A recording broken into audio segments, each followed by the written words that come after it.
পাকিস্তানের বিপক্ষে test series শেষেই ইংল্যান্ডে উড়াল দিচ্ছেন সাকিব আল হাসান। জানা গেছে খেলবেন কাউন্টি ক্রিকেটে। ইংলিশ কাউন্টি ক্লাব সারের হয়ে একটি 4 দিনের ম্যাচ খেলবেন এই অলরাউন্ডার। এছাড়াও এটাও জানা গেছে যে বিসিবি থেকে আগামী 5 সেপ্টেম্বর থেকে 14 সেপ্টেম্বর পর্যন্ত এনওসি পেয়েছেন সাকিব।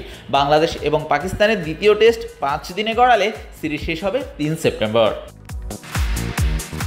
কাউন্টি চ্যাম্পিয়নশিপে আগামী 9 সেপ্টেম্বর থেকে 13 সেপ্টেম্বর পর্যন্ত সামারসেটের বিপক্ষে ম্যাচ আছে সারের। সাকিবের এনওসির ম্যাচ শেষ হবে 14 তারিখ।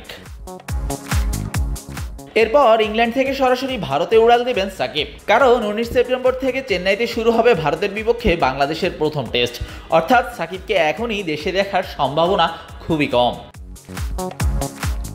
এর আগে 2010 সালে প্রথম বাংলাদেশি হিসেবে কাউন্টিতে খেলার গৌরব অর্জন করেছিলেন সাকিব। উইস্টারশায়ারের হয়ে সেবার খেলেছিলেন 8টা প্রথম শ্রেণীর ম্যাচ। সবশেষ 2013 সালের ফ্রেন্ডস লাইভ টি20তে খেলেছিলেন লেস্টারশায়ারের হয়ে। শাহরিয়ার শাওন, স্পোর্টস বাংলা।